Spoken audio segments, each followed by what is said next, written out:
cuando una persona quiere invertir, cuando una persona quiere emprender, lo que evalúa fundamentalmente es el costo laboral y el costo tributario. Pero eso no es todo. Yo tenía el compromiso de ir a la Universidad de Piura y seguir dictando clases. Entonces, ese modelo sí funciona, Takeshi. No, de gente que se dedica como yo a la docencia, es vocación. Y si tú no tienes vocación, Takeshi, no te metas a docencia, porque plata no vas a encontrar.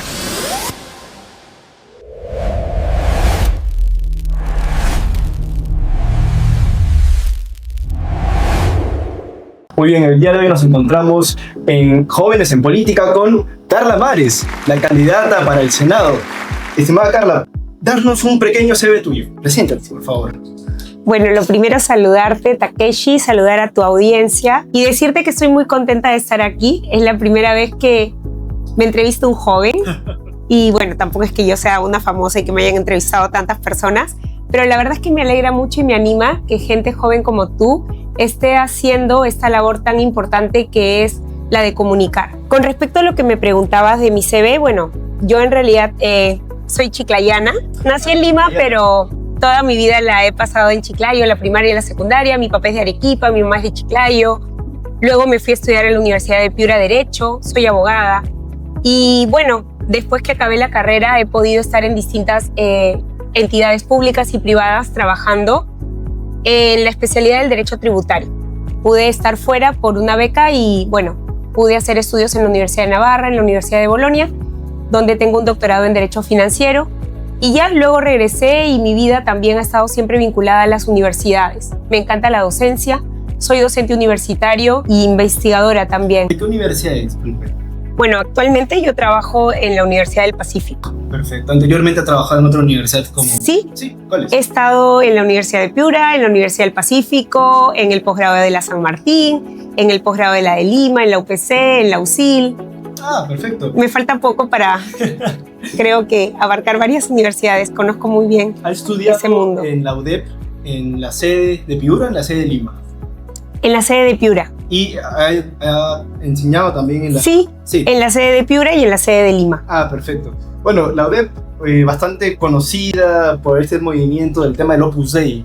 Sí, usted ha estado en ambos bandos, ¿no? Como estudiante y como profesora. ¿Qué nos puede decir, tal vez, esas pequeñas diferencias que pueden haber con el respecto del Opus Dei dentro de la UDEP en relación con otras universidades? Bueno, el Opus Dei en realidad es una institución de la Iglesia Católica y que tiene como ideario o como principio la santificación del trabajo profesional en la vida ordinaria. Y como estudiante y como docente, siempre me he sentido muy respetada por la gente que conduce la universidad. Son bastante respetuosos con el credo y también con las convicciones propias de un estudiante o de un docente o de un padre de familia que tenga vinculación con la universidad. En ese sentido, yo nunca me he sentido, digamos, presionada o alterada en mis convicciones por la presencia del Opus Dei en la universidad donde he estudiado y donde he trabajado. Por supuesto. Bueno, teniendo en cuenta su experiencia trabajando en universidades privadas, sobre todas las cosas me doy cuenta, ¿qué falencias visualiza usted que tienen los estudiantes dentro de estas universidades? Porque obviamente son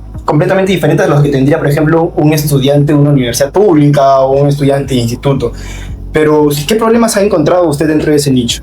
Sí, no, Takeshi, solo una pequeña atingencia a tu comentario, porque hoy por hoy hay muchos estudiantes de beca 18 que están en buenas universidades privadas y que por lo tanto permiten conocer la realidad de una educación quizá de primaria y secundaria de procedencia pública. Entonces yo creo que sí conozco bastante bien la realidad del universitario, sea de un sector privado de educación o un sector público de educación. Y ahorita que les están quitando las becas, ¿no?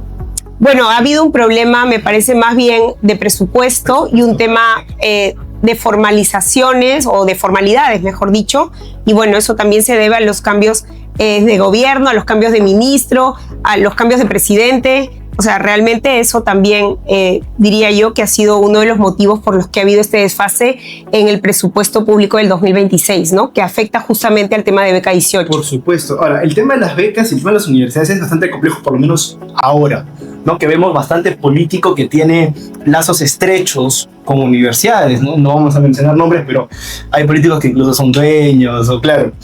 ¿Qué opinión tiene usted con respecto a que no siempre ese tipo de universidades prevalecen la calidad, sino también prevalecen el tema del tiempo. Quieren que haya más estudiantes y más estudiantes salgan más pronto por encima de la calidad universitaria o la calidad académica. ¿Qué opiniones tiene usted sobre ello? Yo creo en la libertad, sí, en la libertad. Es decir, esas universidades existen porque hay gente que se matricula en esas universidades. Es decir, hay mercado para esas universidades. Porque si no existieran alumnos que pudiesen matricularse ahí, esas universidades lamentablemente, o mejor dicho, gracias a Dios, desaparecerían, creo yo, porque esas universidades no guardan los estándares mínimos de calidad. Por supuesto. Pero más allá de ese punto, lo que considero es que las universidades sí deben guardar estándares de calidad para mantener, lógicamente, una educación universitaria de nivel, que luego esos estudiantes puedan conseguir trabajo. Porque el punto no está en que estudien ahí, sino qué van a hacer después. Y por eso yo apelaría un poco a lo que cada padre de familia, cada estudiante que pueda elegir una universidad, pueda hacerlo en aquellos espacios que luego le permitan conseguir trabajo. Porque ahí va a estar el punto de quiebre, no tanto en el desarrollo en esa universidad. Por lo tanto, yo creo que convenientemente, ¿no es cierto?, el estudiante tiene que ver en su futuro profesional si esa universidad le va a acompañar o no en un buen desarrollo profesional a futuro. En caso, o sea, porque hay muchos casos dentro del Perú, porque sabemos que el Perú es, o sobre todas las cosas, provinciano, ¿no? La gente piensa que Lima es todo, pero al fin y al cabo, incluso acá en Lima viene mucha gente de provincia. Yo mismo soy de provincia, entonces... Yo también. Sí, claro, soy chiclayana, como mi padre también, que bueno, en épocas navideñas se comían esas empanaditas de globo, me acuerdo, súper buenos. Pero en caso, por ejemplo, de las personas de provincia, que no tienen las oportunidades suficientes, ni el apoyo crematístico suficiente, y que la única opción que tienen, o la única salida que tienen para tener una educación, entre comillas, que bueno, nos apoya o le debería servir, es esa. ¿Cuál es el problema entonces, o mejor dicho, cuál sería la solución que usted puede encontrar? Yo creo que hay dos puntos. Uno, que la universidad no lo es todo. Y lamentablemente en el Perú siempre se ha pensado que solamente si eres universitario vas a encontrar trabajo. Solo si eres universitario eres un profesional bueno. Y no es así. Vemos países desarrollados donde la educación técnica, la educación tecnológica es de altísima calidad y son perfiles profesionales altamente cualificados que son demandados por el mercado. Hoy por hoy vemos Chancay. Chancay tiene una carencia de mano de obra técnica calificada y tienen que venir de Bolivia, de Chile, a atender los trabajos que hoy demanda Chancay. ¿Y eso por qué? Porque prácticamente aquí no hay esa educación tecnológica de calidad. Y ahí me permito decir algo, justamente en el plan de gobierno que yo he trabajado dentro del equipo de Carlos Spa, en el partido de Sí Creo, estamos promoviendo las zonas económicas especiales, pero a las cuales se les va a adherir un instituto tecnológico superior que justamente capacite a la mano de obra local o aledaña a esa zona para capacitarla a que trabaje en los espacios que son requeridos justamente en esas zonas económicas especiales. Eso por un lado, es decir, revalorizar la educación tecnológica técnica superior. Y por otro lado, yo considero que más que crear nuevas universidades, ahora vemos cómo es que el Congreso en este último año ha batido el récord de creación de universidades. Incluso podríamos decir, hay una universidad en Sechura, que no sé si tú conoces, yo sí conozco Sechura, es un espacio muy pequeño, con muy pocos habitantes, que tiene una universidad creada en el papel y que hoy si tú vas no hay ni un ladrillo. Sí. Y entonces yo lo que propongo es que las universidades nacionales, grandes, sólidas, como la San Marcos, ¿por qué no tiene filiales? ¿Por qué no tiene filiales que garanticen la calidad educativa en las zonas donde no son Lima? Es decir, en aquellos puntos donde en regiones clave, porque tampoco podemos pensar, porque no existe en ninguna parte del mundo, que cada ciudad o cada pueblo, cada distrito tenga una universidad. Eso es impensable. Pero sí en focos, ¿no es cierto?, altamente demográficos, en ciudades clave donde la gente que está a los alrededores pueda asentarse ahí y poder tener una universidad, una educación universitaria de calidad con un respaldo de una universidad pública acreditada o una universidad privada acreditada. ¿Y cómo usted haría para que la calidad educativa de esos centros universitarios sea unilateral para todas las partes del Perú? Porque claro, una cosa es decir, ok, hay que abrir una filial en otra parte de Lima, a decir, ok, hay que abrir una filial en Saposoa, que es un distrito chiquito que está en la región San Martín? Mira, yo te lo digo, Takeshi, y es mi experiencia personal. Cuando mis padres me mandaron a Piura a estudiar a la universidad, era Piura. En los años, diríamos, 90s, ¿sí? Y mis profesores no eran de Piura. Mis profesores venían de Lima, mis profesores venían de España. A mí me enseñaron profesores que son unos maestros y que eran profesores de unas universidades muy buenas de acá de Lima. Yo he tenido profesores como Basadre, de La Puente, del Busto, o sea, maestros. Y ellos iban y viajaban. Y eso mismo he hecho yo. Yo, por ejemplo, cuando me doctoré y volví a enseñar aquí, yo tenía el compromiso de ir a la Universidad de Piura y seguir dictando clases. Entonces, ese modelo sí funciona, Pero en Takeshi. universidades privadas. No, porque en la universidad pública también podría ser el Estado el que señala, por ejemplo, para tu ascenso, tienes que acreditar una docencia también en provincia. Y esos son puntos, porque al final la puntuación es lo que te hace subir en el escalafón de la carrera docente. Y por lo tanto hay que, digamos, así como pagas derecho a piso en una empresa para ascender, pues ¿por qué no pagas derecho a piso para crecer también en la carrera docente? Porque al final, yo te digo, la educación y el servicio educativo de gente que se dedica como yo a la docencia es vocación. Y si tú no tienes vocación, Takeshi, no te metas a docencia, porque plata no vas a encontrar. Y si quieres encontrar plata es porque estás pensando en un negocio que no es educativo. Muy bien, justo como le comenté, bueno, tras bambalinas, por ahí he estado consultando a algunas personas que conozco, pues, ¿no? De la Universidad del Pacífico, preguntando por ustedes, ¿no? A ver qué cosas puedo conseguir, qué cosas puedo tal vez enterarme. Y no hubo nada más que comentarios positivos, y eso me queda muy claro tras la conversación de hoy día.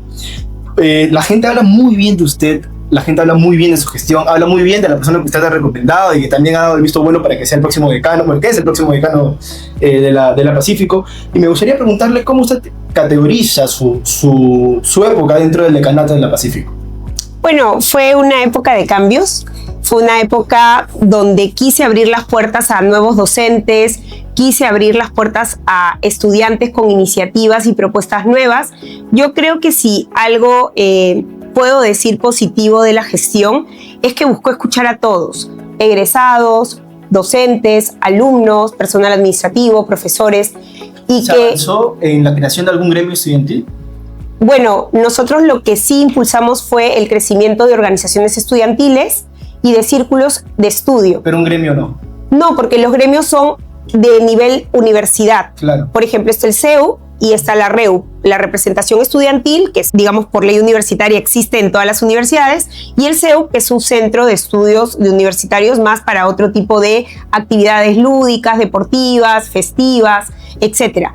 Pero nosotros como facultad no es que podamos impulsar un gremio, sí organizaciones estudiantiles y sí también promovemos los círculos de estudio y las clínicas jurídicas. Y en eso sí hubo un impulso muy grande.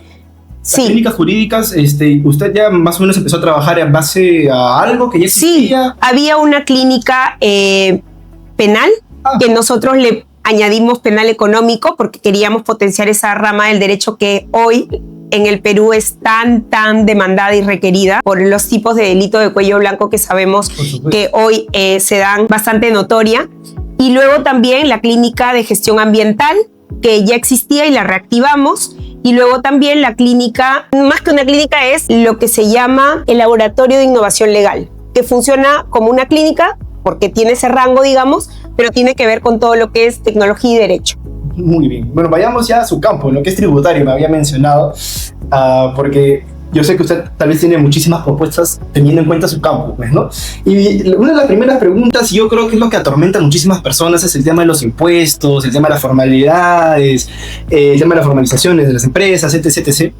Y claro, las personas lo visualizan, o la gente, los jóvenes que quieren crear o empezar con un negocio, claro, dicen, pucha, tengo que pagar impuestos. Entonces, mi pregunta es, ¿qué reforma usted propondría en caso usted llegara pues, al Senado para que una persona, como un joven empresario, una persona de a pie, que desea formalizarse, que desea emprender o que desea simplemente trabajar, ¿no?, para subsistir, no esté en desventaja frente a la informalidad con este tema de los impuestos? Sí, gracias Takeshi por tu pregunta. Lo primero es que lamentablemente los jóvenes se han desarrollado en un escenario, en un contexto donde no se favoreció la cultura tributaria, porque la cultura tributaria se fortalece siempre y cuando se vea el resultado, en bienestar, en desarrollo, en servicios. Seguridad. Y si no es así, pues entonces el retorno es cero y por lo tanto, ¿qué incentivo tengo yo para poder tributar? Lo que nosotros, y lo repito porque creo que es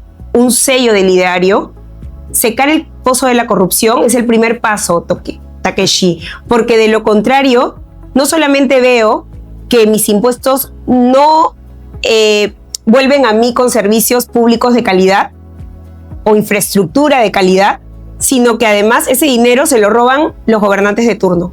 Entonces, honestamente, ¿a quién le da ganas de aportar? A nadie. Entonces, lo que nosotros estamos impulsando sí es una reforma tributaria profunda que busque eliminar impuestos antitécnicos como el ITF, que busque reducir las tasas de algunos impuestos como el impuesto a la renta o el IGB, simplificar el régimen tributario y unificarlo, porque hoy por hoy, cuando una persona quiere invertir, cuando una persona quiere emprender, lo que evalúa fundamentalmente es el costo laboral y el costo tributario. Pero eso no es todo, eso es un eje para promover la formalización, pero no es el único, porque tú para formalizarte, no puedo decirte yo como Estado, Takeshi, formalízate, ahora pagas 0, ahora vas a pagar 0.01. Bueno, tú vas a decir siempre cualquier cosa es mayor a 0. Y por lo tanto, si yo me quedo solamente en esa palanca tributaria para incentivar en la formalización, es imposible. Por lo tanto, la formalización tiene que tener un enfoque integral que busque, por ejemplo, fomentar el acceso al financiamiento. Un emprendedor, un informal, sí necesita cash, necesita plata. Por eso busca la plata afuera y por eso viene el gota a gota, viene la extorsión, viene todo eso. Necesita plata. Bueno, démosle un acceso al financiamiento. 2, démosle, por ejemplo, la oportunidad de tener una exención tributaria por un periodo corto, de 1 año. Démosle la oportunidad de ser proveedor del Estado listado por un tiempo, por un periodo determinado, donde pueda vender sus bienes y servicios al Estado y el Estado comprarle como una fórmula para incentivarle a él a levantar su negocio. Yo creo que esa mirada integral es la que sí se puede promover y plantear desde el partido, sí creo, como una propuesta realmente que sí puede llamar a la formalización de una manera efectiva y real. Muy bien, hablando justamente de esta pequeña gran diferencia, ¿no? Con respecto al tributo entre las pequeñas empresas, las microempresas y las empresas grandes, ¿usted considera que el sistema es progresivo? Y, o sea, si es que realmente... ¿Quién paga los impuestos en el Perú, no? Porque, claro, las empresas grandes tienen las facilidades de un planeamiento tributario, las facilidades de las reducciones, algunos beneficios, exoneraciones, cosas que las MIPES no, por ejemplo. Entonces, ¿quién realmente está pagando los impuestos ahora? Muy bien. Mira, tu pregunta me lleva a hacer la definición antes que todo. ¿Qué es un sistema fiscal progresivo? Aquel en el que la gente que tiene más tributa más en la medida que tiene más. Y por contraparte, un sistema regresivo es aquel en el que la gente que tiene menos termina pagando más. Dada la situación actual y como todos lo sabemos, en realidad nuestro sistema se asemeja más a esto último, es decir, a que los que tienen menos terminan pagando más. Nosotros tenemos que quienes pagan más impuestos, probablemente la carga fiscal, se acentúa en aquellas personas que somos trabajadores dependientes que percibimos una renta de 5ª categoría porque es muy fácil para el Estado que el empleador recaude por él. Entonces, a través de las retenciones, digamos, se sostiene ese impuesto a las personas naturales y en el caso de las empresas, las grandes empresas, que sí pueden hacer un planeamiento tributario y por lo menos buscar qué resquicios hay en la norma para poder tributar menos. Entonces, tenemos que el 71% de la población es informal, dentro de ellos hay muchos profesionales independientes que generan ingresos y no tributan porque son invisibles para la SUNAT y permanecen informales y por lo tanto quienes realmente tributamos somos la clase media, que cada vez somos menos dentro de ese espacio de clase media. Por lo tanto creo que sí es importante tomar como una medida clara que la formalización la necesita el país a gritos, porque si yo veo informales, como tú bien dices, versus formales, la competencia realmente me hace irme hacia lo informal. Claro. Entonces yo tengo que promover como Estado una nueva mirada del Estado hacia el ciudadano, donde el Estado sea amigo, no enemigo, donde el Estado te ayude, no te ponga trabas, donde el Estado se acerque a ti y te dé los servicios básicos que todo peruano reclama. O sea, no puede ser que yo pague impuestos y yo diga, ¿cómo es posible que en Lima no haya agua potable? Y agua potable, no te digo que es tener 3 horas de agua, eso no es tener agua potable. ¿Cómo puede ser que en la selva no haya electricidad? ¿Cómo puede ser que no podamos comunicarnos con caminos, con carreteras? ¿Y dónde está la plata que hemos generado durante todas estas décadas de bonanza? Ahí sí hay un problema serio y creo que el problema principal, Takeshi, y quiero decirlo, porque cuando tú lees las encuestas, los esquemas, no sé, la inseguridad ciudadana, la percepción es que es el 85% o más de que ese es el principal problema. El principal problema no es eso. Puede ser la percepción, porque es lo que nos aqueja día a día, lo que vemos ensangrentándose el país prácticamente en todos los rincones del país. Pero el principal problema es la corrupción. Aunque la percepción diga que es el 8%. No, es el principal. Porque si tú no resuelves el tema de la corrupción, ni policía, ni fiscalía, ni poder judicial, ni INPE van a poder ayudarte en el combate a la criminalidad, delincuencia y etcétera. O sea que, olvídate, para mí el principal problema, y yo lo suscribo y en eso estoy totalmente de acuerdo con Carlos Spa, de que el principal problema del Perú es la corrupción. Ahí se generan todos los males y ninguna cosa que tú quieras hacer, ni siquiera la lucha contra la anemia, vas a poderla lograr porque todo lo que mandas a las zonas vulnerables ni siquiera llega en el camino. Entonces, ¿de qué estamos hablando? No puedes resolver ningún problema porque el Estado está plagado de corrupción, desde el más chiquito hasta el más grandote. Así funciona. Y es bastante triste, ¿no? Porque igual hay bastantes programas para el tema de las pobrezas, el tema de la anemia, los niños, la educación, de todo, y nunca llega. Correcto. Entonces, bueno, muy bien, ya para ir terminando, antes de darle un tiempo para que pueda presentar algunas de sus redes, porque considero que más bien ese tipo de espacios es necesario para conocer gente nueva en política, ¿no? Nos has estado enseñando, bueno, también como decana, pero en política gubernamental es sus primeros pasos, ¿no? Sí. Sí, son sus primeros pasos, así que antes ya, para ello me gustaría hacer una pregunta suscribiendo lo que usted dijo. Más del 71% del Perú es informal. Eso quiere decir que, claro, los tributos y los impuestos que se pagan de manera fehaciente pertenecen a ese casi 30%, que son de los formales. ¿Cómo se daría para solucionar ese problema? Incentivar la formalización sin ahorcar a las micro y medianas empresas. Sí, nosotros lo que proponemos es la unificación de los regímenes tributarios y laborales. Hoy existe una infinidad de regímenes laborales y varios también regímenes tributarios, que lo único que han hecho es incentivar el enanismo fiscal. Es decir, yo no me quiero hacer más grande porque paso al siguiente step y eso significa más pago y más tortura y más trámite y más papeleo y más burocracia y prefiero quedarme chiquito. Hoy, por ejemplo, en los mercados de abastos, un señor que tiene un pequeño negocio está en el régimen ruso. Paga un porcentaje, 50 soles mensuales, no contabilidad, no nada, y ingresos, gastos, no importa nada, tú pagas 50 soles mensuales y estás cumpliendo. Eso es renta y GB, es lo mismo, 50 soles. Ese señor crece porque va a vender, va a tener éxito, y ese señor va a querer comprar otro puesto al lado. El señor no lo va a poner a su nombre, lo va a poner a nombre de su hijo, de su cuñado, de su prima, de su tía, de su compadre, y así tiene 8, 9, 10 puestos en el mercado. Así funciona esto. ¿Por qué? Porque este régimen te induce a ser enano.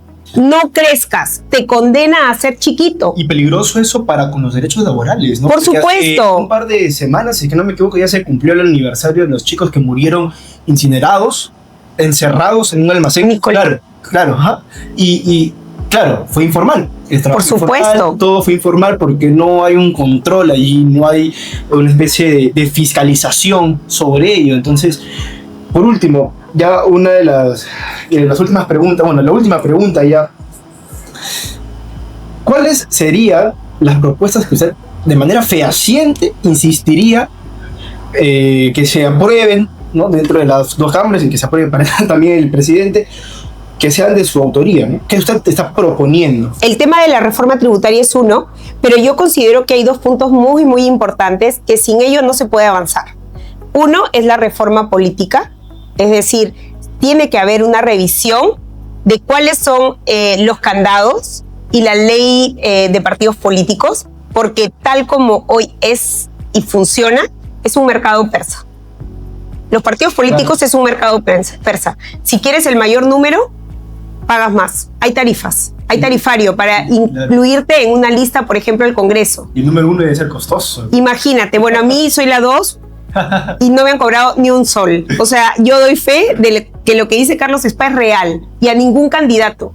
Y yo, de verdad, admiro y aplaudo la integridad de Carlos, porque ha sido bastante meritocrático al momento de analizar, incluir en la lista. Él ha analizado los perfiles y ha sido una persona, yo creo que con mucho criterio y con mucha integridad, de formar listas de personas que él se ha tomado el trabajo en conocer, en revisar todos sus antecedentes. Y yo soy invitada hoy por hoy y me he encontrado con una serie de profesionales que realmente a mí me ha encantado encontrar a gente como yo, que no ha estado en política antes, pero que quiere hacer algo por el país, que ve que el país no da más y que realmente quieren apostar por complicarse la vida y estar en política. Entonces, yo eso, digamos, creo que es un proyecto político que Carlos está impulsando y que desde ya tiene todo el mérito del mundo. Sí, Takeshi. Sí. No es fácil. Sí, y no es fácil también porque el partido es nuevo, no es fácil también porque no hay tal vez ese apoyo económico para poner pancartas por todos lados o para hacernos tal vez más conocidos, etc, etc. Así que justamente por ello le quiero dar un pequeño momento para que pueda decirnos cómo lo encontramos en Instagram, en TikTok, en Facebook, ahí también para encontrarla, ¿no? Para saber más de usted, cómo podríamos encontrarla, escribiendo qué, tal vez. Bueno, yo en realidad recién he creado mis redes. Mi nombre es carlamares.sicreo y bueno, estoy en esas 3 redes que tú has mencionado, Instagram, Facebook y TikTok, sí. Que no era usuaria de TikTok, pero ya sé que los jóvenes están ahí, así que he abierto por primera vez mi TikTok y pienso que en realidad yo lo que invocaría, más que voten por mí, yo diría que tengan un voto informado, que tienen que votar por el Perú, y votar por el Perú significa que consideren 2 cosas muy importantes en el candidato que tengan en mente elegir. 1, que tenga una sólida trayectoria profesional y 2, que tenga una probada solvencia moral. A partir de ahí, todo lo que quieran, del partido que sea. Si eso se cumple, el Perú será mejor. Y si después de esa evaluación eligen votar por mí, yo me sentiría honrada de representarlos en el Senado. Pero la verdad es que con estas 2 condiciones básicas, yo creo que habremos avanzado mucho en esa reforma de la clase política tan venida menos que tenemos y que todos deseamos. Perfecto, doctora Maris, muchísimas gracias por darse el tiempo de haber venido el día de hoy. Estamos agradecidos por su tiempo, por su participación y bueno, ojalá que las personas también puedan darse el tiempo de analizar su CV y tal vez como yo, si tienen algún contacto por ahí del Pacífico, que pregunten por usted, porque yo he recibido muchísimas respuestas positivas y honradas de las personas que están agradecidas tanto de conocerla como profesora y de su gestión en el decanato de la Pacífico. Así que muchísimas gracias por su tiempo y nada, eso fue todo el día de hoy en Jóvenes en Política. Muchas gracias. Takeshi. Sí, gracias.